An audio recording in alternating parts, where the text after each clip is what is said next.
What's going on, everyone? Welcome to Bourbon and Bullshit podcast with some good friends, great drinks, and a little bit of BS. So grab a seat, pour up something neat, and welcome to the show.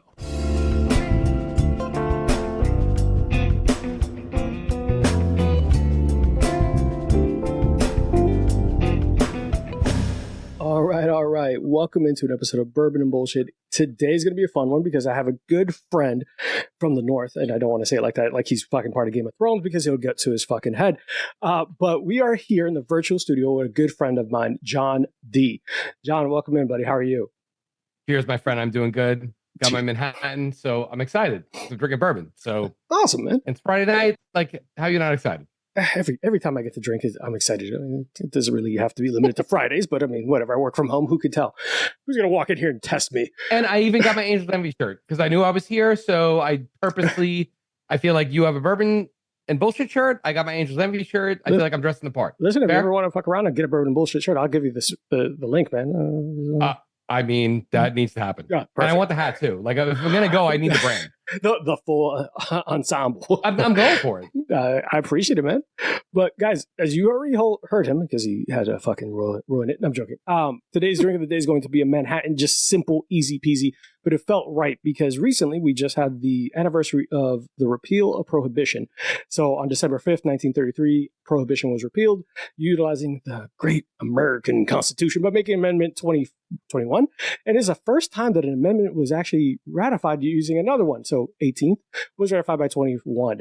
And it's because America realized that people aren't that great if they're not drunk. And there's a lot of money to be made in spirits and everything of that nature.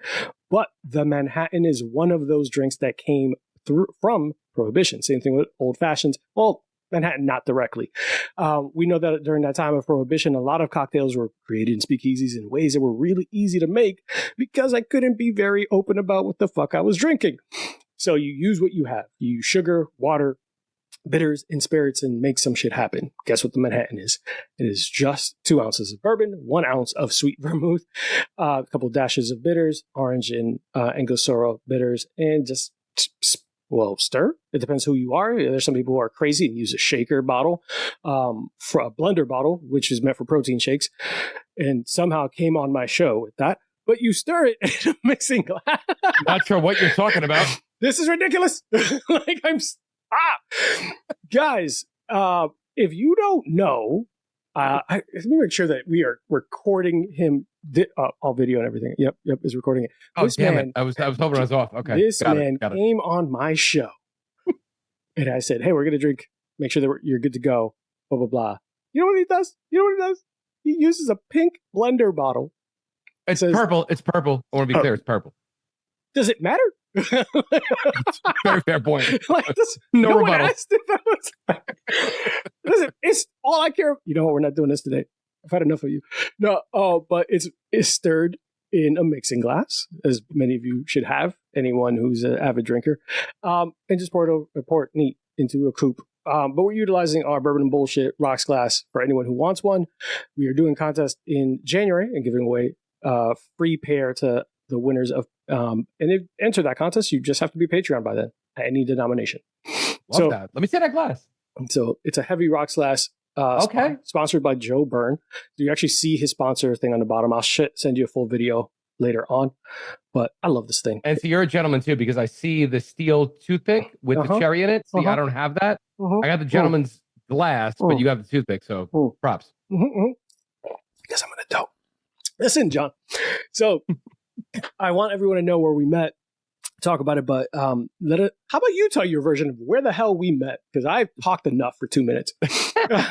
All good. So once upon a time, as Arthur mentioned, I now live in New Jersey. If you couldn't tell from my accent, from Staten Island, but I'm sure we'll get there. But once upon a time, lived in Orlando. My wife was getting her PhD at UCF, and for some crazy reason, I got into CrossFit for a minute. So this was in, I want to say 2012, 2013-ish. So we went to a CrossFit gym at the time. I think it was called Rectify, Arthur, if I'm not mistaken. Vindicate. Sorry, it was Vindicate at first. And I was part of the 7 a.m. strong class, and the culture was good. This is when I think CrossFit was at its peak. But basically, the big thing about CrossFit, as folks may or may not know, is really the community. So they had a lot of things in and outside of the gym. So you work out, work hard, play hard type thing. Yeah. So I want to say we've met at a few of the socials outside of the gym because we went at different times. And then we started hooking up a lot on Saturdays, and really just became friends since then. Yeah. And oh my God, Rosanna's gonna kill me if I say this, but could I bring up You a can story? say- I love how seeing your eyes. So I remember. I know what you were about to say, so go ahead, go for it. I know, no, but it's a good story. I think it's good. It's not a bad thing. Yeah. So Arthur's lovely fiance, who obviously like runs that relationship. Let's be very clear. As you know, all right. I gotta get clearance, security clearance to do everything. I haven't made a choice So- in years. So here's how I know Arthur's a good dude. So it's when he first got with Rosanna. I want to say this was around 2014, 2015. Yeah, about 10 years ago. Yeah. Yeah. So I remember like they got together and we were out. I want to say it might have been like a guys thing out or whatever. And we're all hanging out. He's like, dude, met this girl, really think she's cool. But I gotta introduce you to you guys. You guys gotta let me know if she's really cool. And we met her and I think the world of her. I know my wife loves her. She's fantastic, but speaks to testament to this guy that he's like, hey, listen, like, let me know if she's cool. Here's the thing. She's awesome. But even if she wasn't awesome, she would have kicked my ass. Oh, yeah, so I had to say she was awesome either way. Sure, But I forget where that was, Arthur. I want to say this was I think at Four Rivers at or something. Bergen, like the arcade. Oh, Bergen and Kegler's used to be there. That's it. Yeah. Oh my God, it's been so long. Yeah. So this was a minute ago, but yeah. So obviously, I moved to New Jersey in 2015. Arthur and I stay in touch. But no, we've definitely I would say, broke bread, cleaned glasses, but we've been boys since 2012, 2013. Yeah. There are a couple points of that story that you didn't mention is that the 7 a.m. crew was like a cult. And if you weren't on 7 a.m., you were not good enough. That is accurate. Yeah. And it's still accurate. Yeah. The 7 a.m. crew was just like, it was Mean Girls, but for CrossFit. Like, I remember you were trying to make fetch happen. Let's be clear. You were trying to make fetch happen. I was just trying to tell you afternoons were fine too. I don't know why that was a problem. I was like, hey, not everyone could be here at 7. God damn it. Fuck me. Mainly because I have bad sleeping habits. No, but yeah, the 7 a.m. crew was like such a clique. But he is right. Back in the day with CrossFit, Megs and Moody came on recently on the show, and they've talked about CrossFit a little bit. But for all the flack that it got about being a cult, I think any community could come off like that from the outsider. But yeah, it was really fun because meeting John, you don't realize how obnoxiously adorable he is as a human being. I'm like, what the fuck is like your voice? Like he's like how loud, vocal, and upset. I remember one time we had a whole conversation about chewy bacon and bananas. I was like, who the fuck are these people? Like, what the fuck is going on? This is like Kiki's. Yes. I was like, what the fuck are you talking about? It turned into, all right, there's going to be people who are going to listen to this. Chewy bacon is gross. And, yes. But we had like a table divided where people were like, nah, chewy bacon's better than crispy bacon. I was like, then fucking just bite the pig. I don't know what you're doing. Even trying to make and the dude, you would send me texts of bananas because all right, I will die on this hill. We need the more brown spots on a banana, the better it is. And this motherfucker would send me a picture of like a banana that looked gorgeous with like a million brown freckles. And it's like, this is disgusting. I was like, I need you to jump off a bridge right now because that is the best banana I've ever seen in my life. And you would think it was disgusting, and it's perfect, it's sweet, it's awesome, and this is you know what? We're friends, and now I'm mad at you right now. I'm upset with you right now. This is the shit we would argue about. That's how the friendship happened because I would just always look at them. What is wrong with everyone at 7 a.m.? This is why no one likes y'all. It's the Mean Girls and bad taste in foods. I don't know what to do with you guys. Like it was just random. All I know is I mix my Manhattans in a blender bottle. Yeah, that's all I'm saying. So I feel like I got credibility. No, maybe. No. I think that lost credibility. Don't bring up the blender bottle again. I was trying to help you here. Extend the olive branch. I thought we moved on from that. But John, we love talking to people about what they've been doing, what they've been going on, and what they TV shows, movies, anything outside of bananas and poor choices in food. What have you been watching, reading, or entertaining yourself with? No, I'll I tell drink you, like, this and forget your fucking food choices. The things. So I mean, I have boy girl twins that just turned 5 and on Saturday. So I would say a lot of things I watch is like Peppa Pig and all that nonsense. But I'll tell you, the one thing that I've been getting into recently is King of Collectibles, and I don't know if folks have seen that. It's on Netflix, No. and so as a kid, and you can probably see a little bit in the background of kind of where I am, but The Muhammad Ali standing over. yeah, like so I've been a sports memorabilia collector forever, right? Forever. Now I'm saying that, so let me actually rephrase. So when I was a kid, I used to like go to different sports card events when like baseball cards were a thing. So downstairs in my basement, I have insane amount of like sports cards, autographs. I would meet the players, get everything signed. And then I want to say when I got to like, in my 20s, I went to college, like, kind of got out of it. I'm a sports junkie. I still love sports to this day, but got out of it. And then watching this was both an epiphany and also a depression because in the post-COVID world, collecting sports cards is now a thing. But what I mean about it, the epiphany and depression is, if you kept them, when you think about basically any type of like sports cards, basketball, baseball, etc., they need to be graded for them to be worth anything. I could tell you that I think is an amazing collection that's literally sitting in a safe in my basement, but nothing is graded. Like, so a Michael Jordan rookie card, if it is graded a PSA, which is why am I drawing a blank on the acronym? But if it's a PSA 10 or a Becca 10, it's worth like $400,000. Now, granted, it's hard to get a PSA 10. I have a Michael Jordan rookie card that's in my basement. That's why I'm not saying my address. I have Mickey Mantle like cards in my basement. Okay, I'm sending you the Patreon link today because I have all these cards. If you don't sign up for $25 a month, I swear to God, John. No, but here's the rub, right? So during COVID, this is when this thing took off. So here's where, and this has been around grading cards forever, even when I was a kid. But here's where it gets a little bit scary, right? So even if you want a card, I'll never forget, I bought this Michael Jordan rookie card with my own money. I was so proud at the time. I want to say this was 1992. I bought a Michael Jordan rookie card for $300. It was in the Staten Island Mall. I was ecstatic about it. Now, I have no idea what it's worth, but to get it graded, you have to send it away to PSA. And now the backlog, because it's so popular right now, you're not getting that card back for like 2 years. So you're sending basically a card, and what are you gonna do? Go to FedEx and be like, "Hey, could I have insurance for $900,000?" You're not gonna do that. So that's the thing why people don't do it. So, and here's the other elephant in the room. I'm sure anybody that's ever collected cards, you have like the plastic case with the screws. I got this Michael Jordan rookie card when I was in my teens. I screwed this thing as hard as I probably could. So if I even look at it now, this thing's been in this case since probably 93. If I were to even take it apart to look at it, it would probably peel the card. So it's that red herring where I might have a perfect Michael Jordan, but to get it graded, I would basically sacrifice, it would be worth as much as a folded piece of paper.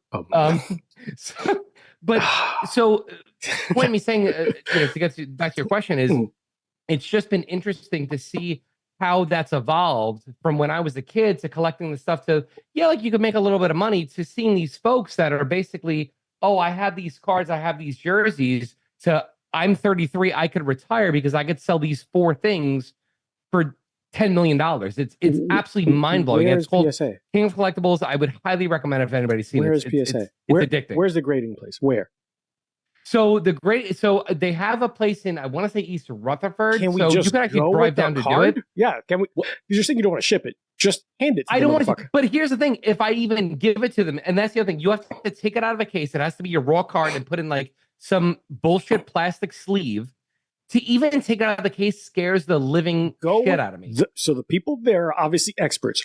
Go there and say, what do you think? Do you think I should risk it? It's not a bad idea, because I've always said before this was the thing, I was like, I think I have a mint Michael Jordan card. So I could be sitting on winning a lottery ticket in my basement. I don't know. But now I look at it, I'm like, oh, well, it's a little off-centered and all this. But like the amount of cards I have, because it was just my thing when I was a kid, is just, so that's why it's like, I'll do it for you for 3%. Getting back to the point, it's like, I'll do it for it's you the for 5%. epiphany and the scarcity. I'll do it for you for 5%. Whatever you make, I will go to Jersey right now, just take it for you. Because if you're just, at this point, it just feels like you're being lazy. Like, just take the shit. That is that. I I cannot. I'm going to plead the fifth on that. That's. I'm going to just. I'm pleading the fifth. No wonder you say your wife is scary. I would be yelling at you too all the time. We will get to that, by the way. But yeah, we have to. His wife is a saint. She's awesome. She's putting up with him for this long. But she will kill me. Yeah. But that's an interesting show. We have to block her from this episode. No, I'm sending it right to her. Well, then rest in peace to me. As long as I get the 5% of the cards, which feels like we agreed upon it on the show. We might have. I mean, it's a binding contract. It's verbal. Yeah, verbal, and video. So that's fucking. Listen. So my point is, I think you're right. It's interesting because after the pandemic and during the pandemic, people had to figure out hobbies, do other things. You're stuck at home. You start looking through your attic. You start finding out all this shit. Exactly. A lot of stuff. Yeah. And what sucks, I'm going to say this and it sounds so mean. What sucks about that pandemic is that as much as I wanted to stop saying the new normal, it did change everything. The way people make money, the way people work from home. It wasn't a big fucking deal. But hobbies like that where I got a bunch of boxes from grandma and grandpa in the house. I'm going to go through it. And they're making tons of buku bucks because one motherfucker didn't get rid of a binder of Pokemon cards. Dude, think about TikTok, right? Now, I'm not saying TikTok wouldn't have blown up, but like not as fast. Listen, I'm an old dude. I'm in my mid 40s, right? When I tell you, like during COVID, especially like I was, raising twins, so and it was a scary time. So when you talk about COVID, I didn't know TikTok. I was like, oh, let me get an account. I'm still addicted to that shit. I don't post anything; it's not my thing. But my point to what you were saying is that it blew up so hard. Because people are home doing nothing. What are they doing? They're going to just post videos about fucking around, doing whatever. Yeah. So would it have still blown up? Do I believe that? Probably. Because like there's always like social media is just such an insane presence now. But like I think it exponentially blew up because people are home not knowing what to do. Yep. And when you think about what happened there, dude, even in my industry, like COVID changed everything. And depending on who you ask, it's not necessarily a bad thing. Not the thing. I wish COVID happened, but it changed things for the better and for the worse, depending on your industry. Yeah, sure. Like I'll be the prime example. A work from home position was kind of like gold back in the day, and like that would never happen. Like you have to be super important, have a bunch of mega computers in your house. And now it's like, yeah, here's a laptop, here's a webcam, fucking punch it. Like, dude, I've said that with corporate America. So like, I mean, I won't put people to sleep with what I do. Maybe I'll bring it up later. But when you talk about like working from home, to what you just said, right? The biggest thing, and I'm trying to even put myself back to like 2019, but the biggest thing with virtual jobs, because everybody has laptops, Wi-Fi. The biggest thing was like, oh, we don't know how to measure productivity. We were forced in 2020 to figure that shit out. And guess what we did? And people were even more productive, and they were able to be more productive because they could eliminate commutes to work. And now that's what changed. So like in the management consulting industry, which is where I sit, I was the guy that lived at an airport. And I said like, haha, no, I literally lived at an airport. I would, go on a plane Monday, go to my client and come back Thursday. And I did that every week for Jesus, more years than I care to admit. And now I sit here in this is my home. This is where like I'm having fun with my friend right now, but move this mic away. Like this is me Monday to Friday most of the times. Now, yes, I do travel sometimes to my client, but I work from home and I was able to see my kids grow up. So yeah, COVID had its disadvantages, but at least like there's a part of me selfishly that I'm like, okay, it changed my industry. And I was able to see my kids grow up. Otherwise I'd miss everything. So again, had its benefits, and I feel really stupid and shitty saying that, but it definitely did in a way. In fairness, I don't think anyone listening to this thinks that you were like, oh God, we need another plague. But like pandemic. I want another pandemic. No one does. Only work 5 hours a day. Yeah, no one does. But there was certain aspects of the world that are now very different. But I mean, there are the big negatives. Obviously, a lot of industries died. A lot of restaurants died. A lot of things like that. Yeah. Some of my favorites died. It was horrible. Yeah. Horrible. So like one of the major things I always say support local is McDonald's doesn't need my money. Like Wendy's doesn't need my money. That's exactly spot on. They don't need my shit. And I also rather talk to Greg behind a counter that I know and come here and eat all the time and all that shit. But there was a lot of like smaller businesses and industries that were heavily impacted, but there had to be a quick evolution where something would have taken 15 years to get to this point. Hey, we got to figure out in 6 months. because the world has to keep going. Remote schooling, like all that stuff, just blew up. Teachers learning different ways of teaching, making videos online, which also changed how people do lesson plans. I'm like, this is it created innovation, which is always innovation necessity. Necessity brings innovation. Sorry, I was trying to like get my like bearings there because I'm like, I'm not trying to be a dick about it and say that. I saw you take an extra sip, so you get a mulligan. I was exactly. No, but you know what? You know what it showed? It showed like I think across just everything, it showed resiliency. Oh, 100%. And that to me is the best word for how we came about as just a country, and screw country as a world. Like we the resiliency was insane because again, to boil it down to what I said before, like. You know, you couldn't measure productivity. We figured the shit out, right? Yeah. And like, you know, there's bad things that happen, not lost on me, obviously. But like, you know, for the most part, and I always say this to like my close friends, I was like, COVID wasn't that bad for me. And again, I feel horrible for folks that because again, there's people that tragically passed from this, and heart goes out to them. But it changed the world. It made us look at things from a different perspective. Do I wish it happened again? No. Of course not. Like, of course not. No. But it forced our hand and just showed the resiliency of how we are just from a human level, which nothing else would have done that, period. Yeah. Period. 100% agreed. And from someone who was at the time like an essential worker, there was a lot of aspects of it that I was furious with, but it's before like 2 years removed from it. Like, I was furious of like how quickly people went from "you're a hero" to "give me my fucking toilet paper." That's the shit that I do feel horrible for essential workers, and it's the equivalent of like, I mean, not to get, and again, I'm not a big political person because I think that just opens up a can of worms, but I remember, going back to even 9/11, I remember like when that happened, like we were just so united as a country. And I want to say like, it was even as recently as like, 2004, where like people were just like, I'm like, everybody's supposed to never forget. I was like, we forgot because people just crapped on a lot of like the first responders, and to your point, and it's like, take politics aside from that. It's like, let's just be humans first. You saw a bunch of like racist attacks, and I'm like, bro, yes, and I'm just like, oh my god, I just fuck. Take your agenda out of it. Just be a human. Just be a human, and that's the thing. And it really sucks sometimes where you need to have like, a terrorist attack or a pandemic for everybody to unify, but then everybody has their. I don't want to turn this into like everybody has their own agenda type thing. That's not the right way to put it, but it's just sad. Like, why can't we just be looking out for each other? And it's sad because for a moment when, this is when I think we're at our best, is like when we're backs to the wall. But then it happens and all of a sudden it's like, okay, now we're over that hump. Now let's talk about it. It's like, what are we doing, guys? So, what are we doing? I have a good friend, and we had a similar conversation about this, and I said people are only unified when they could agree on something else to hate. I think that's a great way to you simplify what I was trying to say in a much more effective way. That's exactly it. It's when you like 9/11, we knew terrorists, we knew insurgents, we knew that. It's like whatever the fuck which is sad to think that way, but it's scary. That's accurate. Which makes no fucking sense to be clear. None. I've always had this beef with people where it's like when I say, "Hey, I really love something, I enjoy something," it doesn't always like hit with people. But when you say, "Man, you know what I hate?" Everyone wants to talk about it. And that's like, a great point. Like, why is it such a more an acceptable feeling to dislike something than it is to enjoy something? And I've always there's a really good book that I read a while ago. It's called The Strategy Paradox, and what you just said is, and this kind of hit me very different. So what you just said was really interesting and just reminded me of this analogy.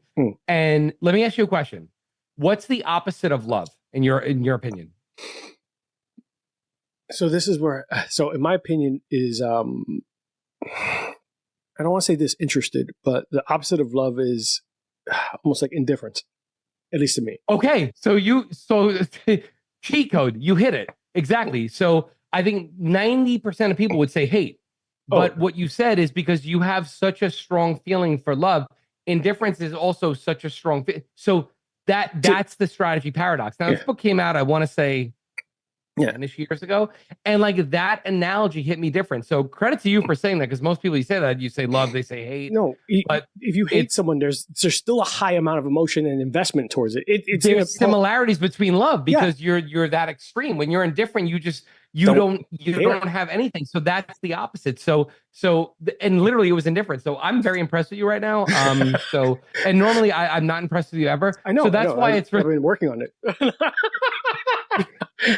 No, but and I was always intrigued by that reading that book, but I forget who, I think it was like in a company I worked for, an author, but it's called The Strategy Paradox. And like, he really just like doubles down on that. I read this book 10 plus years ago, but it's just very interesting to think about, like, the opposites and like, because I again love hate. You just think immediately like, but it's not to that. But because I think that in order for you to hate something, you had to really feel passionate about it in one way.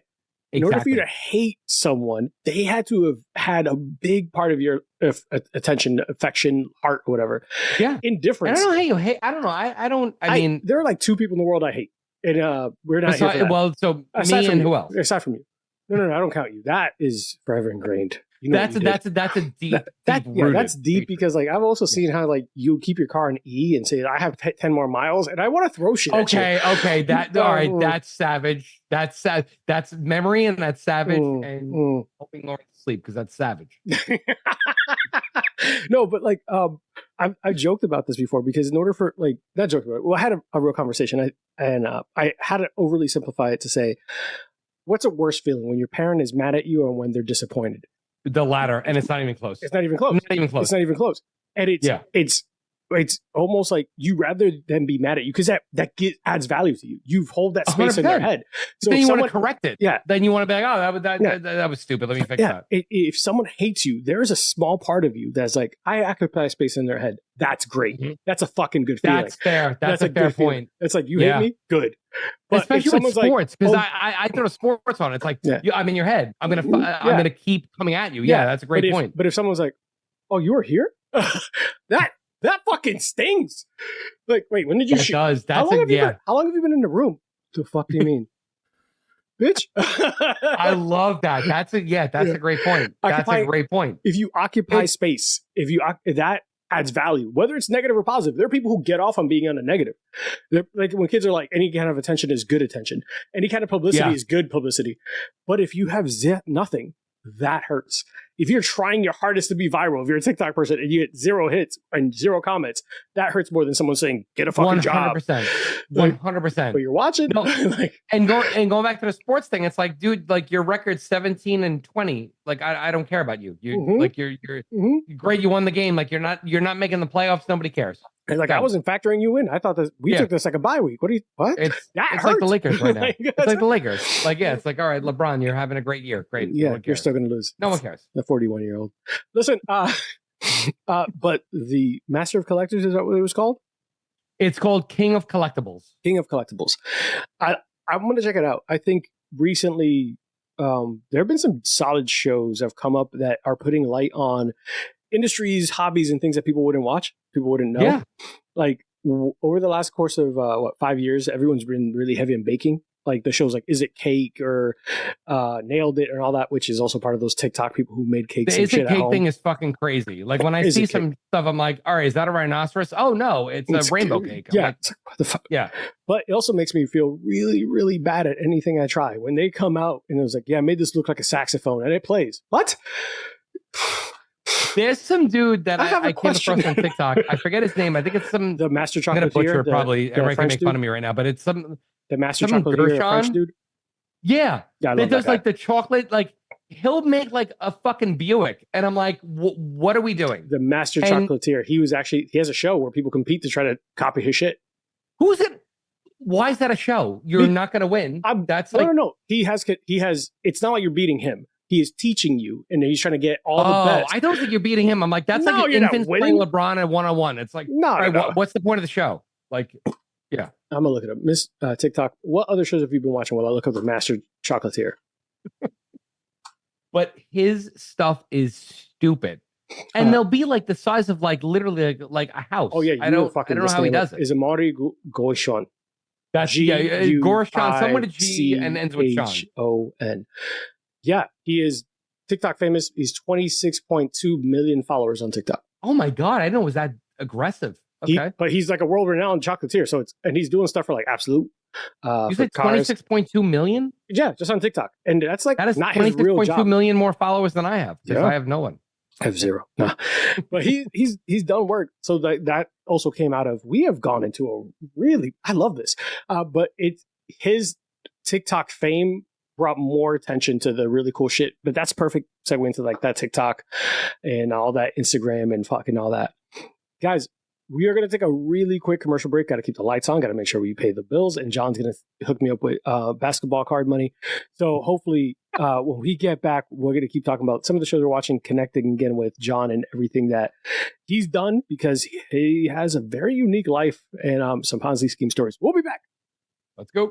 Hey guys, while you're listening to the show, we know that you might want to partake in some drinks with us and enjoy the libations. Here at Bourbon and Bullshit, we ask that you drink responsibly. Don't drink and drive, avoid Amazon one-click buy, and for the love of God, do not text your ex. You do not need that kind of closure. They've moved on, so should you, Joseph. You should stop Facebook stalking. She knows. She knows. Now, all jokes aside, don't do anything dumb, take care of yourselves, and be safe. Thanks, guys. Now back to the show. I was waiting for a physical response from you about the don't text your ex, but I'm like, yeah, he's listened to the show before then. If he did not respond, he's listened. But guys, for real, don't text your fucking ex. She doesn't need it. It's the holidays. Don't get tempted. Not worth it. No. Don't. No. The I miss you text. No, it's just because no one's don't under the do it. mistletoe with that Especially hoe. if it's like 3 a.m. Like, stop. Like, have you ever made a really good decision at 3 a.m. on a You Friday? have to get Wendy's. Yeah. For the morning. I digress. I digress. Fair. Yeah. We had we told the story about like drunk me was more interested in eating fast food than hooking up with girls. So I would leave the club an hour before. That's still the case. Yeah, 100%. But drunk me, sober me was always like, there's food over there. I'll go to that party. It was like, people are like, yo, are the girls, are the women there? I'm like, what's the food setup like? What's the snack station like? Like, do they have wings? Do they got wings? Let's go. Do I need to bring wings? I'll bring the biggest wings. thing is ranch or blue cheese. If that's your biggest decision, that's a wonderful thing to have. So 3 a.m. decisions. The only good one is to order Wendy's in advance, so it's ready for you. One of the shows I have been watching recently. So my fiance and I will randomly pick up a show and binge it. Like we go hard in the paint, which is really dumb. We started picking up the Penguin, but it's because we didn't want to wait every week for an episode to come out. And that's the Colin Farrell show on Max. I haven't seen it. I've heard nothing but like phenomenal. Like, it's on my list. Stellar. I feel like I need to. Yeah, I heard it's stellar. Incredible. Someone wrote online, it's just a Batman version of The Sopranos. I don't care. This was still really fucking It doesn't good. matter. It's just awesome. Yeah. Yeah. From beginning to end, every episode we've watched, like you are interested in what's about to happen to the characters. You're invested. Colin Farrell does a really good job of making the Penguin likable, but that's part of like the villain trope that I think has come across in the last 10 years, where people want to make the villain likable because they want to almost instill that that conflict in yourself. It's like, should I be rooting for the bad guy or should I be rooting for Batman? Should I be rooting for Black Panther or Killmonger? Because Killmonger's right. Should I be rooting for the Riddler? But here's what I'm gonna show my age, right? So you say Penguin, right? And you're thinking about Danny DeVito? I immediately think of somebody that's 4'11" and a short, stubby, fat white dude. I still rooted for him. So like, I think Danny DeVito. Like, I think Colin Farrell. I don't know his height, but like, good looking, thin, in shape Irish dude. Like, I don't immediately say, you know who would be great for the Penguin? That's fair. Colin Farrell. Like, it just so like, and again, I haven't seen a trailer. I just heard about it. Like, really? Did they make him like this big fat dude with the big nose? Like, I'm asking out of pure ignorance. Pure ignorance. How you approach most things. Listen, so passive aggressive. That was the best gaslight I've had all week, and I'm here for it. That wasn't even passive. That was aggressive. You know what? That's fair. That's fair. And even that was a gaslight. I love it. Keep going. It's only because I love you. Listen, which is also gaslighting. Wow, am I toxic? Oh my! You're like gaslighting 5.0. I love it. Jesus, like a Mustang. Let's go. It's fucking inception of gaslighting. Listen. So they do a really good job of prosthetics and makeup and make it grounded in reality. So if you have not seen Matt Reeves as Batman, he does a great job of taking that comical villain, make it dark, and giving Gotham a dark feel. Everything's dark and grounded in like a real reality where when you think of these villains and you want to like almost make a caricature of them, they're grounded in his thought process, or at least my interpretation of his thought process, is they're grounded in some reality where they then become a myth. So when you think about the penguin, it's like they describe him as like he waddles. Well, this dude has a clubbed foot in this, and he has like a metal brace on his foot, so he does this because he's a fucked up leg. So when you describe he got the nickname the penguin because of the waddle. The waddle, the waddle, and he's kind of a gross looking, chunkier dude. So it got the nickname and all that. So it's grounded a little bit more real like that. So it did a great job of a bunch of makeup. And Colin Farrell's always done a great American accent, but he does a Tony Soprano almost thuggish accent, and he does a great job of making you want to be friends with the penguin. He's a piece of shit, but there are funny moments, and there are moments where he's looking out for characters. Like, no, you take up space in a room. You don't let someone bully you. You stand up for your fucking self. I'm like, that's a great motivational speech from a fucking piece of shit who just killed like 3 people. He's like, is it multiple seasons or it just came out? It's only 1 season so far. I gotta check. Literally, you're like the 13th person to say like what it's on Max. Mm-hmm. Mm-hmm. Okay, I gotta check it out. Okay, that's on my list now. There's a character in there who has a speech impediment, so he stutters, and Penguin kind of takes him under his wing and says, "Hey, you're my guy now. I got you." Blah blah. And they're at a restaurant and they're ordering food, and the kid starts stuttering, and the waiter interrupts him to finish his statement. Penguin's like, "Don't you fucking do that! You let him finish. He was talking. You let him talk." Oh, I kind of like that. You see? I know what you're saying about like you kind of rooting for him. Like you looked out for the homie. Okay. You looked out for your guy. Like, I like that. And that's like. All right, I like that. I like that. Like, did you ever fucking do that? And then when the guy walks away, he's like, "Don't ever let them interrupt you and talk to you like that. You take up space. You take your time. They have to fucking wait." I'm like, fuck Batman. I like the Penguin. That's the problem. That's the fucking problem. That's that fucking great thing that they've been doing with villains and bad guys recently. At least, like I said, over the course of the last 10 years. Like Cobra Kai, like what Johnny Lawrence is the good dude. Like you're making the bad guys likable to the point where someone sitting at home is like, "Does this turn me on?"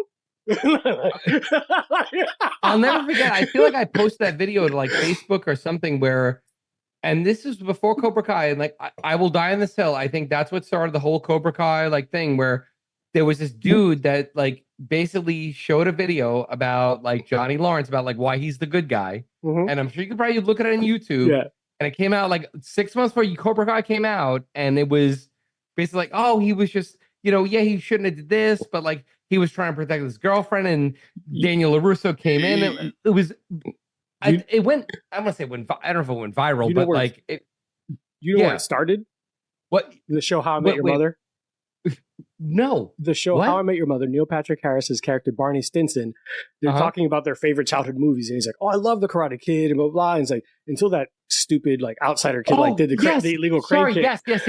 Yes. That's. And I think somebody made the parody video, and all of a sudden, I think somebody kind of came out.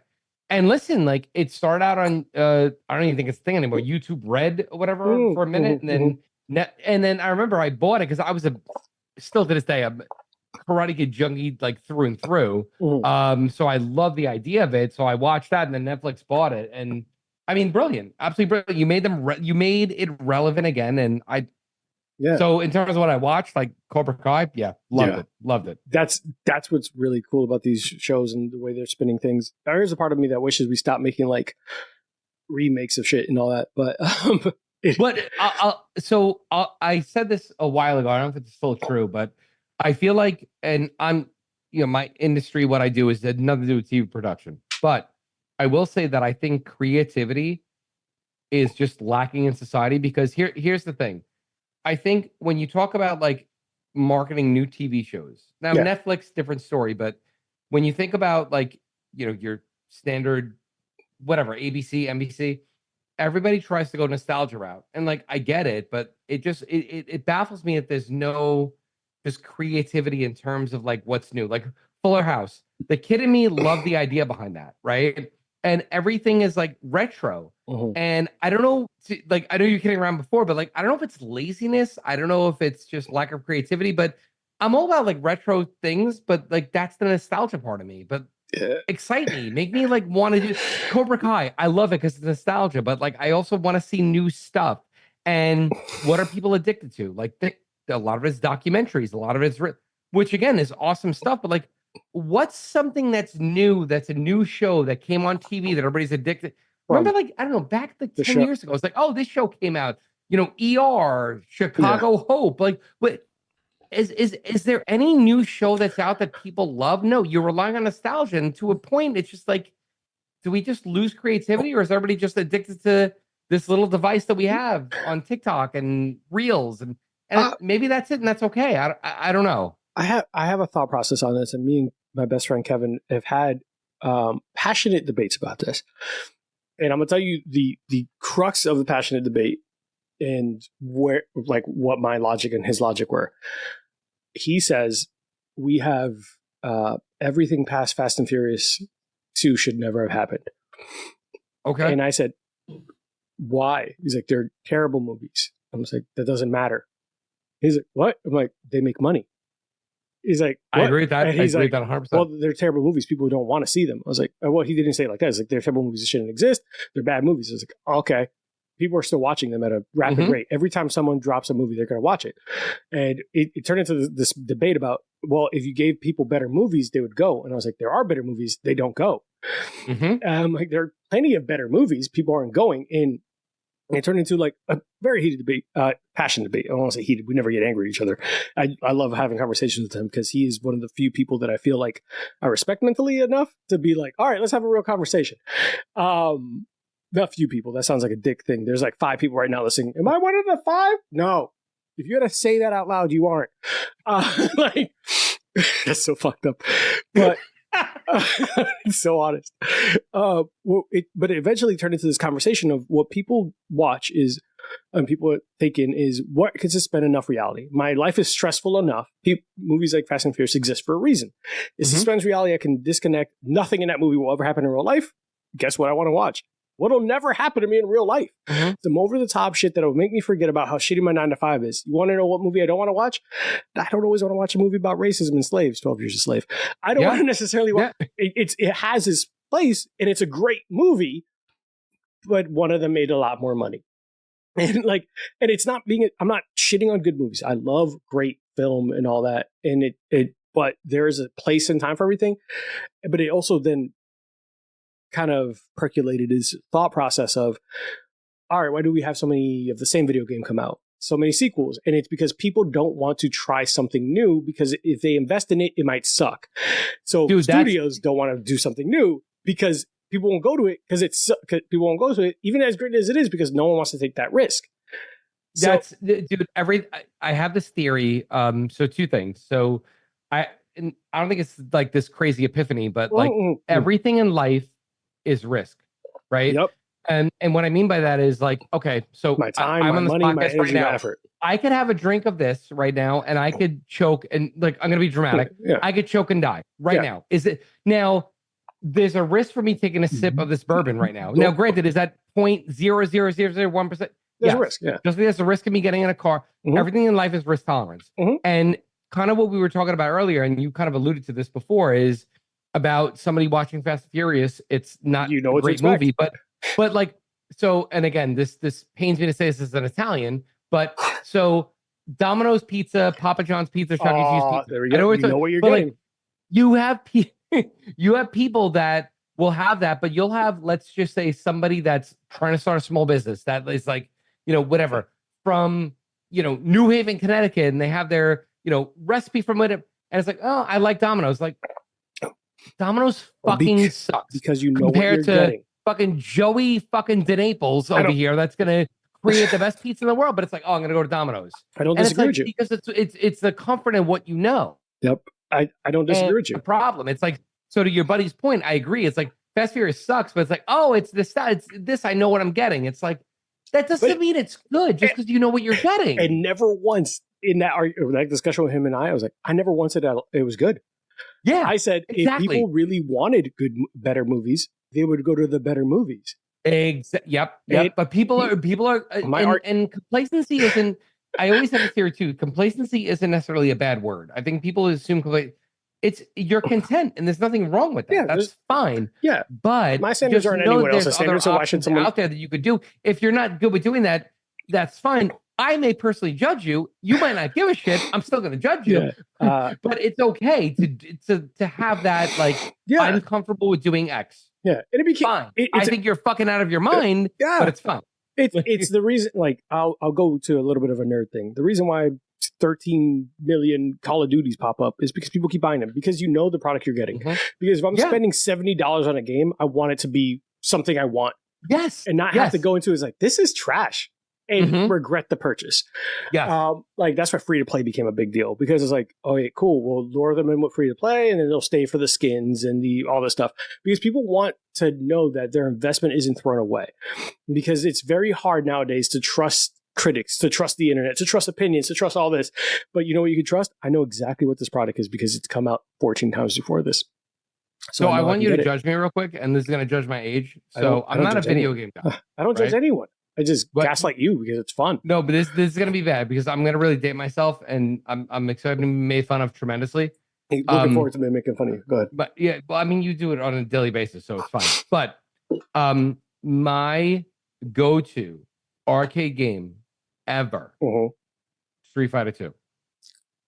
That's a banger. I have no problem. Right? No that's it's a good classic, game, right? It's a great game.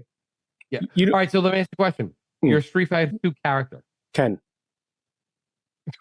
Shut up. Not That's even my guy. It's Ken. It's always Ken.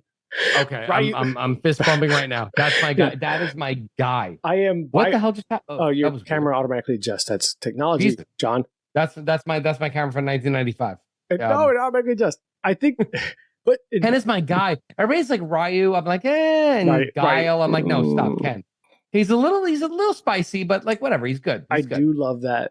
At the time, I think it's Konami or whoever made the game. Capcom made the game. Yes. Guile was their thought of Americans. Big, bold, fucking brash, and obnoxious, with a giant hair and like pulling out a comb and everything's camos. Like, is that what the fuck you guys think we are? All right, I think it's a tie between two. Worst character. Balrog. I have two. I could argue three, although I think the third is underrated. But I have two. Balrog is one of my least favorites. I'm going E Honda and Zangief. What? No, Zangief. Oh, in Street Fighter 2, only in Street Fighter. Okay, because when they get later on, they're way better. Then you got Vega. You got Vega's fantastic. Yeah. I think E Honda's terrible. Bison, I think E Honda's terrible. He's the worst. E Honda's horrible. I fucking hate that guy. Wow, we are old. Listen, so earlier you talked about your industry. How do we get the street? Well, I know how we did. I did. But it's just talking about how like things have evolved and changed in movies and all this stuff, and how we're just watching sequels of everything. So like when the Penguin comes out, it's just reason why people flooded to it was it's a familiar title. Yeah, exactly. You hear Batman, like most people are like intrigued but to your point, you see the opposite side. It's like Penguin, like that was a villain that you really didn't know the backstory. Yeah. So it's a brilliant idea to say, like, let's tell Penguin's story. Yeah, like I love the idea behind it. Yeah, but it's a much more grounded version of it, not one that's like, oh, this kid was part of a circus or whatever. Yeah, it's not stale. It's not. It's not Tim Burton's version of like some fucking cartoon. Tim Burton's the GOAT, so I'm not shitting on Tim Burton. I'm just saying it's very different styles. One of the things that fuck me.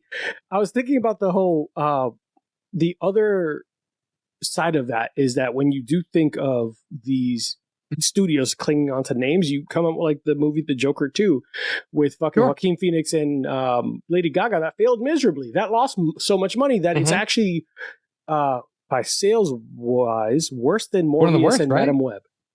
Yeah. Worse than two of the arguably worst movies of all time. Joker 2 is bombed beyond repair. That's crazy. No, it's not crazy. It makes sense. No, I mean just like the jump start that you had to fail miserably. That's what I mean is kind of crazy. Oh yeah, because everyone was like, "Oh my god, I can't wait for the next Joker." That's what I'm saying. Yeah, I can't wait, and I was like, I'm gonna tell you how much money the Joker lost. Joker 2 lost. So the Joker 2. Wow. All right. So marketing localization cost them about 100 mil. The film itself cost 100 mil. The movie's projected to lose 1.25 million to 200 million. I didn't think it was that bad.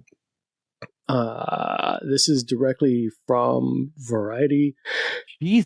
IMDb, like The Guardian, $200 million So like kind loss. of regular, Yeah, not like some bullshit sources. Yeah, the Game Rant, which is for nerds, comic like book resources. joeysnews.com. Yeah, these are reputable. Men's Journal. Yeah, everyone's like 150 mil to 200 mil. That's how much they're on track to lose. Yikers. Oh, I'm so happy. I'm so glad. I am not a hater by any means, but when something is bad, I hope it never comes back. That's all I want. I get it. Yeah, I'm not a Similar. hater. If it turned out to be a great movie, I'm glad. But I'm glad it was a bad movie and had bad results because I don't want bad movies. No. Yeah. But we want to talk about a little bit about. So when you alluded to like your nature of the business and everything like that, and one of the things I know about you is that you're a perpetual businessman and always investing and always thinking about the next move. And I'm sure that it's your wife telling you what to do because she seems like the more logical, level-headed version of things. But I think that if she gets into like a room and has to correct someone's grammar, she might lose it and choke someone. So she sends you in. And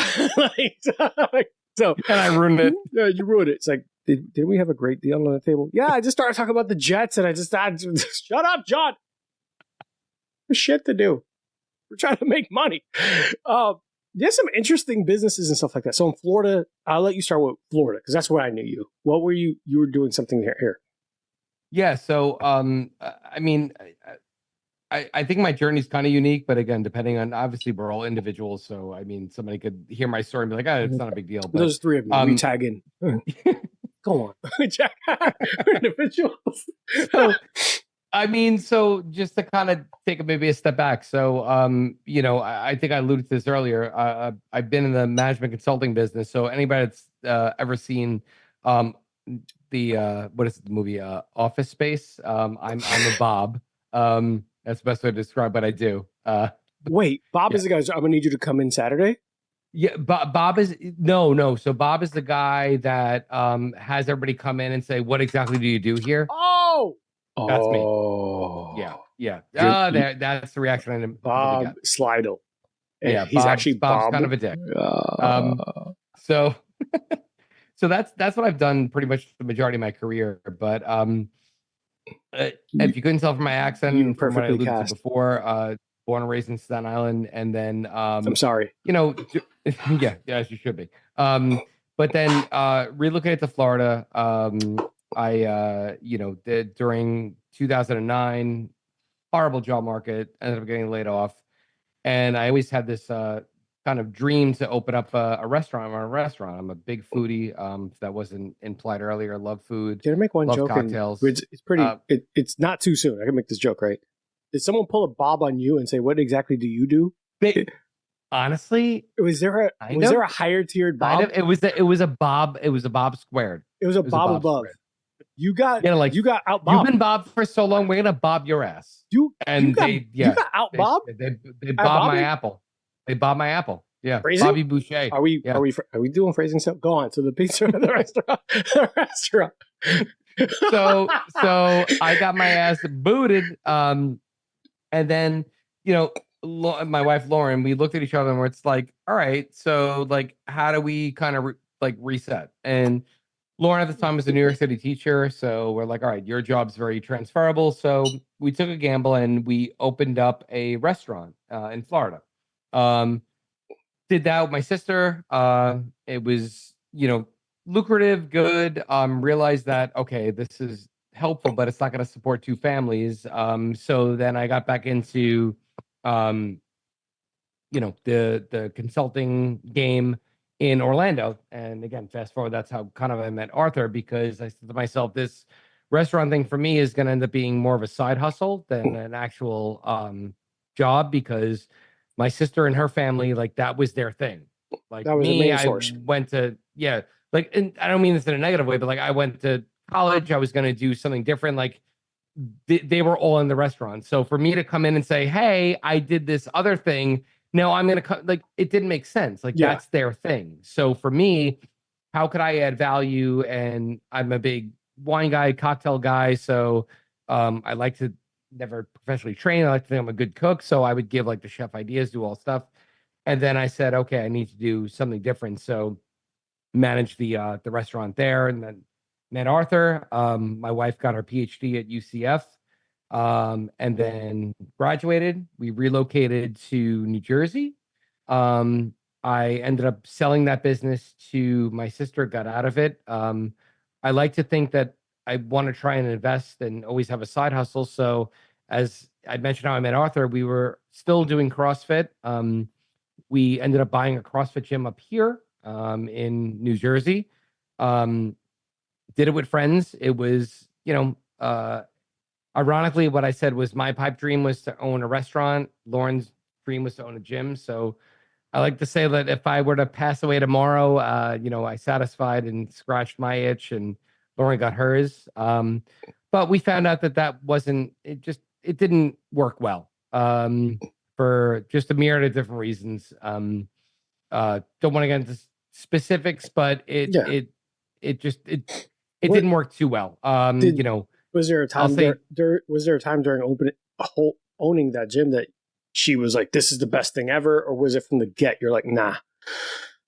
Because I hard work. want to We say all know that like starting a business is hard work, or at least I hope we all know. hard, and we went in with our friends. I don't want to say don't get into business with friends. That's a bad way to say I it. could say But that. I would say that. I think in hindsight, it's always 2020, right? I think Yeah. going into it, we probably thought we had similar visions, and we didn't. And luckily, we still maintain friendships with them. But I think in hindsight, if we all looked at it together, probably say, okay, we probably need to do more due diligence. Mm. So we got out, and it's fine. It was fine. It was more always going to be a side hustle, but and I'm still doing what I'm doing. Being a Bob here in New Jersey for a management consulting firm, and Lauren's just kicking ass at a university over in South Jersey in Princeton. I want to put a pin on you because she's more important. I want to talk 100%. about. She is by far one of my favorite people I've met in CrossFit. And I would be scared shitless of her being my professor. Like, I would be worried that any paper I put forward is going to get red penned all over. And it's a good thing because I think she makes her students better. Because even like, I would see her like grammatically correct people on Facebook, which is more insulting than addressing my point. So you want to laugh because you know Lauren pretty well. You want to laugh like if you go like I want you to actually do this. Go to ratemyprofessor.com. Look up Lauren. We'll do that now. Lauren is like literally like people's favorite professor. That's what I'm saying. Like she will beat the shit out of both of us at the same time, but to her students, she is like beloved. I think she's got the highest rating. Well, I imagine that she makes everyone better. Like, yeah, and everybody's like, she's so kind, she's so nice, and I'm sitting there, I'm like, babe, that you? Like, are we good? Because like you'll beat the shit out of me. So no, but that like she is. It's insane because you would think she'd be the most intimidating. Like, I will kill you, but no, that's just to like you and me. Yeah, because she like, wants to make sure that she's like, I will do anything for you. Yeah, like she treats her students like her children. Same last name. Yeah, like literally, like if you're pulling it up, like I bet her rating out of 5 is 5. All right, just want to make sure before I look it up. But go on. So no, I think the good thing, again, like I said, scratching the itch. We both got to like live our dream and do the business thing.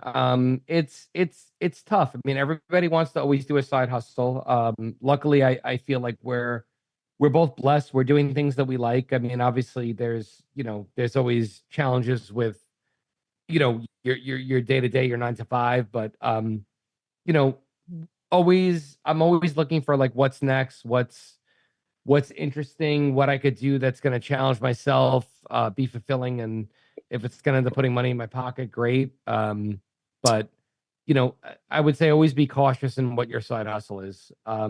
It's one thing to have a passion to do it. It's another thing to like realize what the business case is to do it. Because I think just because you have passion, that's only half the battle. And that's the one thing I think I've learned in doing the restaurant thing and the gym thing. Are you ready? Ready? Guys, so this segment, it was not planned, but Rate My Professor with Lauren D. I love Dr. D. Her classes are super clear and everything is laid out. She's always open for communication and will do what she can to help you. The class is super easy to pass as long as you put in a little bit of effort. I actually took multiple classes with her because she makes her classes interesting and interactive. 5 out of 5. Shit. Okay. I had Is her... that Lauren? Mm-hmm. Like, is that Lauren? Like, is that Lauren? Like, wouldn't it be like, oh my God, to be fair, she's terrifying, you kind of and ask she for may it. kill me tomorrow To be night? fair, you ask for it. I don't think she's ever yelled at me, but I'm always scared to disappoint her. Like, but here's the thing: she might not have ever, but she could, and that's the fear in itself. If she did yell at me, I'd sit there and take it. I probably bench more than her and you laying on each other. It's just like, no, I'm just going to sit here and that's get yelled accurate, but she would still beat the shit out of both of them. I would not even fight back. I was like, I deserve this hit. Like, it's, you know, like a battered, like a battered like student. Like, no, I fell. I deserved it. I should have done better. With like, you wouldn't even pay for it in pay-per-view. It's like it's gonna happen. It's over. I should have done better. Should have done better with my grammar and my punctuations. It's my own fault. Like, so Dr. D, I love these. These are all 5 stars. She is the highest rated. She's really highly rated. The difficulty isn't there, but each one of them says you just have to work hard.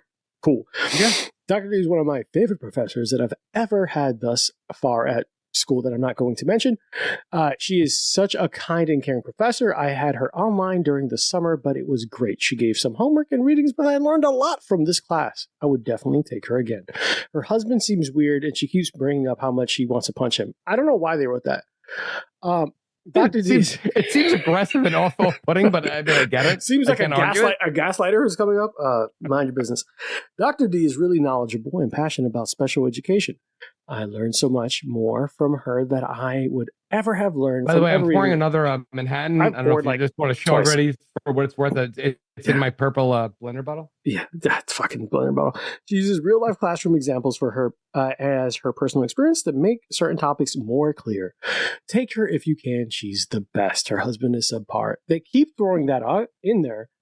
That seems like, again, they've never met me, but I mean, I can't argue the point. They're not wrong. It also feels irrelevant to the student. Like, is it on the syllabus? It's so aggressive. Is this on the syllabus? Oh, my husband sucks. Like, it just goes, month 2, we're going to go over midterms and blah, blah, blah. My husband's trash. But John sucks. John sucks. What the? Who is John? We'll talk about that in some Cheers to me. Cheers to John second. Pause. Or phrasing. I don't know. We're doing phrasing now? Ooh. John, my friend. So you owned the gym, decided wasn't for you, sold it and moved on. And at some point, we're going to take a break real quick and we're going to get into this Ponzi scheme that ended up happening briefly. Oh, yeah. Oh, because it's an interesting one. Guys, we'll be right back. Fun. Got to pay the bills. And John's Michael Jordan card hasn't come in yet. I need to send it in. More to come. More to come. Part 2. Sponsor of Bourbon and Bullshit, Big Bang Boom Collective is Orlando's burlesque and cabaret entertainment group, comprised of Midnight Fables Cabaret, Big Bang Boom Cabaret, and Foxy's Den. Follow us on Instagram at Big Bang Boom Collective, or join our VIP email list for info on upcoming shows by visiting www.bigbangboomcollective.com. Hi, guys. We are back. We took a quick little commercial break, and then we refilled our glasses. Before we get into the Ponzi scheme that John somehow ended up in, I did want to highlight one of the spirits that I am drinking today. Today is not a bourbon or whiskey. It's actually Risky by Lugo's Craft Distillery. It is a craft rum that was aged in a whiskey barrel. We recently featured them on a show, and I am not blowing smoke up your butt when I say that this product is fucking fantastic. It is 60.1% ABV, and it drinks exactly like a finely aged whiskey / bourbon. The Blue Note is a relatively well-known whiskey. Bourbon is respected amongst the whiskey connoisseurs, but Lugo makes, Christian Lugo, who was on our show, makes rum for people who hate rum. He is a big bourbon enthusiast. He was on the show. He's been a lot of fucking fun. I'm so happy and privileged to have one of these bottles that wasn't made for general consumption. I was going to say, I've never seen that label before. Is that something you would drink neat? Yes. So you can drink this 100% neat. You can mix it with something, but this is a really good bottle. So I made one cocktail with it, and the whole time I'm like, Christian, don't hate me. Christian, don't hate me. But definitely, if you're ever in Lakeland, Florida, worth checking out. I'll ship you one if you fucking pay the postage and the bottle. I might have to because I trust your judgment, and that looks really good. So it's called whiskey for a reason. Rum whiskey, but he jokes about it being rum for people who hate rum, because he's a bourbon enthusiast, and this was done for the I think it's the Lakeland Whiskey Society, or Central Lakeland Whiskey Society. They gave him whiskey barrels, Blue Note barrels, and he put his aged spice rum, which is fucking fantastic on its own. Just like one of the best rums I've ever had. It's like it's spicy, dark, just feels flavorful, feels like it should be aged longer than it actually was. And I put it amongst almost everything. But definitely check them out if you're in Lakeland. Not saying it because they're on the show, but I really do appreciate their spirits. I'm very intrigued because I also like rum. So my favorite whiskey to drink is Angel's Envy Rye, which is in rum casks. Mm-hmm. So I still think I know, casks. like, yes, I get it. I'm wearing the shirt, but I will say, I think for a whiskey you could buy for $85, Angel's Envy Rye drinks like $150 whiskey, and I will die on that hill every day. I will tell you right now that this whiskey is one of the, like, it feels and tastes. So they use something called the Libertalia. That's their rum, their spiced, handcrafted rum, and they've partnered with so many different local distillers and partnerships. They even have one with / They made their Krampus in it, so they have a bourbon that's finished in a spice rum barrel with their unique blend. And I'm telling you, like, this is probably like a $65 bottle. That whiskey that I have, it tastes like a fucking $300 bottle of whiskey. See, now I'm curious. Yeah, I might need to Venmo you because I need to try that. I should be out there next weekend, so I'll tell you. I'll call you. I'll FaceTime. Seriously, I'm in, because if I can't, like, I'm interested in stuff I can't normally get, and if I can't find that anywhere, then yeah, I'm it is fucking really, really good, and I'm glad I met them. But they're like, whiskey is a sweet rum distilled in brand new charred oak, white oak American barrels. That sweetness in the aging process emulates that of bourbon. When you drink it, like, they make their own version of an old fashioned, and it tastes like a high end, should be not here type of old fashioned. Like, this is not. We made a joke during the show that's we're collaborating on a shirt that says, "I can't believe it's not whiskey," but like that, I cannot believe it's not butter type of joke. So I'm getting that commissioned, but when that's done, it's coming out, and we're going to be working together on it. I love the guys there. That's awesome. I love that. Okay. Yeah. So that's what I'm drinking. But John, I know that you ran to get something which I've joked about before. Anyone listening, if you're from Flavier and you're listening, okay, I'm not mad at you. Like, I would love. Listen, if they want to sponsor me, that's great. But not trying to sell this, but this. So backstory: Lauren, my wife, I want to say 4 years ago, for a Christmas gift, got me a membership to Flaviar. So here's where I think Flaviar will crap in my sponsorship thought, but I think their annual is like average at best, but they have a whiskey calendar. The annual is average at best. Okay. Yeah. This is why I guess the sponsorship is not going to work, but not for you. Maybe for me. I didn't. I will highly, and I know advent calendars are becoming, like, basically any product is an advent calendar. Yeah, dime a dozen. Yeah. But I've been doing this the past 3-ish years, so it's not cheap, but it's not break the bank. I want to say it's like with shipping, like $275. But what you do is you get 1.5 ounces of a different whiskey, and it's World of Whiskeys. So this one from USA, but yesterday I drank one from Japan. And they give you basically tasting notes on every whiskey. And it's not one of those things where, like, oh, every whiskey is probably like $20. Like, no, there's some whiskey bottles that you get the 1.5 ounces that are like, $60, $70. So for somebody that's like, I don't want to, I'm interested in whiskey, I want to try a bunch of different stuff, it's a good way. I wouldn't say cheap, but it's an easy way to try 24 different whiskeys instead of buying 24 different bottles. And the cool thing about this year is, if you see this book here, they give you like the QR codes where it tells you kind of the tastings, and you could buy the bottles, and if you like it, you could score it. So I like it because there's whiskeys I would never necessarily buy a bottle for if I read the tasting notes, but then I have it, I'm like, wow, this is really great. So this one that I'm drinking right now is number 6, because it's December 6th. This is Bull's Head Bourbon. So they give you kind of a little picture of it, little description, and then if you go to the next page, they give you the tasting notes. And yeah, you drink it. I mean, I drink them neat, but you could mix them. But yeah, 1.5 ounces. So I will be sipping on this momentarily, but I did also pour another Manhattan, so you'll probably see me double fisting. Lauren's gonna be so mad at me. Like, she's, Arthur, you got him so fucking drunk. Like, don't need another pair of twins. Sleep well tonight. Listen, no, so Flavier, I've joked about my thoughts on them because there are sometimes that they're like, oh, this month's whiskey. I was like, this is bottom shelf shit. Like, this is mid tier shit. And what you just said is the problem with them. Like when I was a member there, again, like here's the thing. I do. I'm not an important person in this world. I want like if you make it feel exclusive, I want to feel like exclusive. Oh yeah. So that's the thing, and I think they like this club is kind of cool. That's what I like. Like not that I feel exclusive, but it's like, well, I'm drinking 24 different whiskeys. I'm not buying 24 different bottles because that's insane.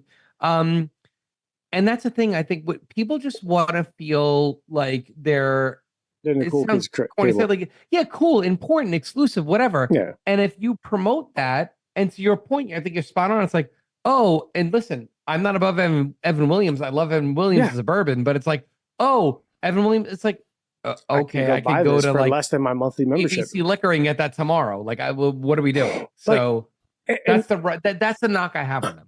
And that's where this is where it's tough, right? So with that being said, there's a flip because I 100% agree. I think that there's some bottles like I could have gotten this for less than what I just paid you this month. Yeah, exactly. And I've tried all of these, but they do give you options like, oh, which whiskey you want to try this month, blah, blah, blah. And I get it because I found two of my favorite whiskeys of all time through them, and they were cheap ass bottles.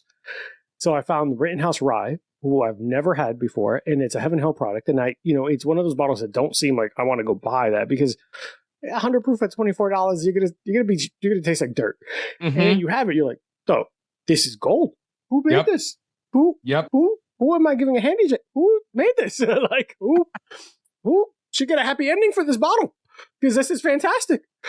And you're mad because you're like, this is $25 I've walked by every single day. I'm running around chasing Buffalo Trace. I'm chasing these fucking high-end whiskeys, these allocated fucking things. And this fucking gorgeous darling is sitting on the shelf every day, walking by like it's fucking Clark Kent instead of Superman. I'm running around looking for Superman and Clark Kent sitting on the shelf.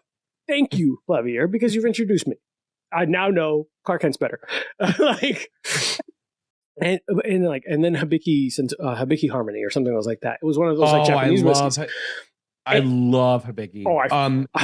Have you had one of my favorite whiskey bars in the country by a mile is Jack Rose's in DC. I've never been to DC. Okay. Next time I'm in DC, you will let me tell you something. The first time I'm in DC. Go on. If I give you anything in our friendship, you will, even if you're like, John, you never give me anything, you will go to Jack Rose and be like, John, like we could die in 30 years and I will still owe you. That's fair. They have, so first of all, when you go there, you feel that you sit at the bar, you're like, this is probably a pretentious place. Like the bartenders are nothing but super friendly. And I had Hibiki 17 there, which good luck finding Hibiki 17. If you find it, it's probably, if not my top 3, my top 2, it's one of the best I've ever had. But it's not pretentious. It feels like it should be, and it's not. It's Hibiki 17 is probably the best. Honestly, gun to my head right now, best whiskey I've ever had. That's high praise. It's incredible, absolutely incredible. But if you have it, like, find a way for you and Ro to go to DC and go to Jack Rose's. Google it. It's easily one of the best whiskey bars, certainly in the Northeast, if not the country. It's absolutely amazing. Yeah, actually, like saying it like brings a tear to my eye. That's how much I love that place. I'm gonna have to check it out. It's phenomenal. If you're like, oh, I wish I had it, they have it. Yeah. Like just whatever whiskey you're saying in your head, they have it. Okay, all right. Listen, if you ever want to talk about investments in DC, hey, Arthur, you want to come out for a business trip? I have a business card. John, you got to tell me we're investing. I'm going to call it John Rose's. And it's a business meeting. I got tax write-offs. Got a couple of weeks left. Listen, No, but Flavier, the shit I talked was that every once in a while I would get a box of shit I've tried plenty of times, or hey, this isn't hard to get, but I will give credit where it's due. There are people who didn't try the less expensive shit. Yeah. So if they didn't put Rittenhouse on there, Heaven Hill would be almost like nothing in my mind. That straight up opened my mind to Heaven Hill as a distillery, which is the funniest thing for all the great products they have. My introduction to Heaven Hill was Rittenhouse Rye. And it started me this path. Was like, what distillery is this? And it's funny and also interesting is that everyone associates bourbon and Buffalo Trace. There's some, they're whiskey and Jack Daniels. Whiskey and like there are some names that just stand out to the common, like just the general public. Yep. You recognize those names. Heaven Hill Distillery isn't one that a casual like Jack and Coke dude might know. Casual, I agree. Yeah, you just don't think of it. But then when you look at the actual like the labels, it's like, oh yeah, shit. Mellow. This is corn. big time. Yeah. Even the mellow corn is fucking fantastic. They're Elijah Craig. They're McKenna. Elijah Craig dollar for dollar. I will die on this hill is the best bourbon you could buy. Actually, Elijah Craig. I think the other one is Evan Williams White Label Bottled and Bond. Ooh, that's a deep cut. Dollar for dollar because. I call that the Tuesday bourbon. If you're just hanging out, it's a Tuesday, you want to drink something neat, you pour that, you're not breaking the bank, and you're enjoying what you're drinking. Also, you want to do a Manhattan, Boulevardier, an old fashioned, you want to do some like creative mixed drink. You could have that anyway on a Tuesday and not be like, force this that. It's a great. Yep. Evan Williams, White Label Bottle and Bond, Elijah Craig. I will die on that hill. 2 best bourbons, dollar for dollar. Yeah, they are 100% for that price point. You will get so much better quality there than you expect. But to Flavier's credit, I would never have found that spirit or that brand if it wasn't for me going, what the fuck is 100? You go to like you go to a liquor store and you're like, oh, whatever. It seems like cheap. It's probably like bullshit stuff. Yeah, that's what I like about it. But like I said, the exclusivity, I thought it'd be better. Again, to me, we were saying before, like good outweighs the with this. I think the bad outweighs the good with it. And no offense to them, like I like what they're trying to do. I just think it, maybe they need to have levels of it. I think, and in fairness, maybe they do. I haven't been involved with it in 3 years. So. I 1,000,000% think that part. I think if I say, hey, I want intro, intermediate, and like expert, like I will pay higher end. If I'm getting shit, I will never actually be able to buy it in a store. 100,000%. I'll pay. Whatever. I'm a big food and spirits lover, wine lover. Like I will pay for that experience if you want to like make it exclusive to me. And again, in fairness to Lauren, she's like, hey, you wanted to do something cool whiskey. This seemed like the number one. And again, it was nice. It was fun. It got me introduced to the ad. So I'll do the advent calendar every year, but like the club, and they force the club on you, and I'm just like, I'm not there. I've been doing my version of the advent calendar, which is I just drink every day for all year. And like, it would be cool if someone could just pick it for me. Being funny, guys, I don't drink during the week. I love how so what's scary is, and it's sad that Lauren and I are parents because I have a whiskey calendar. Lauren has a wine calendar, and the kids have chocolate. I'm like, okay. I don't know if we're like doing it right, doing it wrong, but yeah, it's amazing. The chocolate theme's better than some of that. Actually, there's a part of depending on the day, it could be. I'll let you know on this whatever number 6. But that's you just trade with the kid. He's like, look, I'll trade you this for this chocolate. Kid's like, I can't drink that, Dad. Shut up! Don't tell Mom. Fucking, give me the candy. I'll buy you more candy. Fucking jerk. I just stare like a goddamn kid. This is why I'm not a parent. I would probably like, I just would treat my kid like it's my homie. Like, what are you doing? Like, no, why are you being an asshole? Dude, I see, you know me. You've known me for like a decade plus, right? Like, so it's so funny because like it's been 12 years. You know me. Shit, yeah, you're right. So what's crazy is like, I mean, as folks have been kind of listening, I don't have the cleanest mouth as I've grown up in an Italian family, but. What you see is what you get, and I think Arthur knows this. Like I always say, like I pride myself on not being a fake person, and I always have this theory now that I have kids that are again just turned 5 on Saturday. The way I'm talking, I don't hold back punches. I'll say, and not because I'm trying to be cool or pop, it's just the way I talk. And I've always been a firm believer in like I'm more concerned with my kid. If a teacher comes back and says like. Oh, your kid's cursing. They said the F word. my first comment would be like, are they being kind and are they being respectful and whatever? And Lauren would probably be like, well, are they using it in the correct like grammar pronunciation? Like, if I'm in it with a teacher and like your kid said fuck, I'm like, why are we here? Bro. Like it just, I'll curse in front of my kids. It's not because I'm trying to be cool. It's just the way I talk. But my kids know that that's like not a a word they need to say. Yeah. I think establishing that boundary is big. Yeah, like and people think it's like this is me. This is like I'm authentic to the core, good, bad, or indifferent. Like that's me. Do I maybe curb myself a little bit the way I talk? Yeah, because it's a kid. 10%, but like literally, like if Lorenzo was right next to me right now, I'd be like, yeah, Arthur, I don't give a fuck about this. Like I would say it, not even like, ooh, like, and it's just that's just me. So I'm all about authenticity, but yeah, cursing. I'm more concerned with my kids being asshole than saying the word asshole. Like if my kids are an asshole, that's one of the best things I've heard all month. I'm more concerned with my kid being an asshole than saying asshole. Yeah, that's my kid's fantastic. Like again, I would tell a teacher, I'm like, why am I here? My kid said asshole. Are they respectful? Are they kind to you? Are they kind to others? Yes. They said the word asshole once. I'm going home. Why? What? I'm going home. I don't need to fucking be here. I remember telling someone, I was trying to break down to why New Yorkers aren't as bad as people think they are. And I had to break it down to New Yorkers are kind, not nice. And Californians are nice, not kind. And when I had to break it down, it's a Californian will see you pulled over on the side of the road because you have a flat and go, oh my gosh, I love this I'm analogy. so sorry that this Please is happening continue. and you're going through this, and drive off. Where a New Yorker will be like, you fucking asshole, do you not know how to change a tire? And it will get out the car. Let me do this shit for you, and start helping you. It's like, do you even have a fucking, you need a better jack. This is a terrible jack. What are you, fucking 12? And it's like, fuck it, let me get my other jack. It's a spare. You could have this, and it'll give you like a fucking hydraulic jack. So He's like, I fucking have it laying around. You could have it. You fucking need it more because you don't know what the fuck you're doing. They'll give you a $400 jack or whatever the fuck it is. Just hand it to you because they know that you need it and they're trying to be helpful. But they will call you an idiot. You're an idiot, but I'm here to keep you from hurting yourself.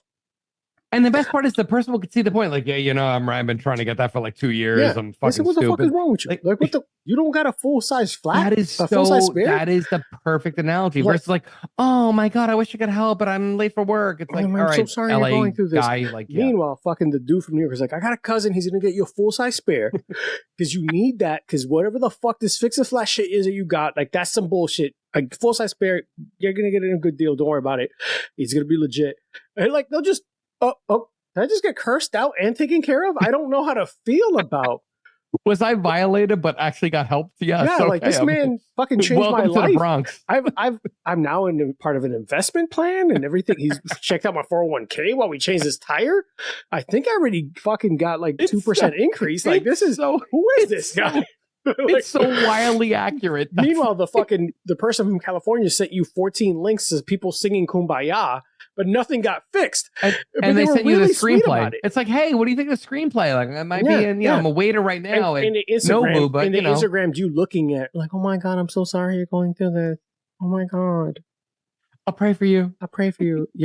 Thoughts and prayers. There's a lot of, did you really say anything? Are you going to get out? Like, are you going to help me push this car?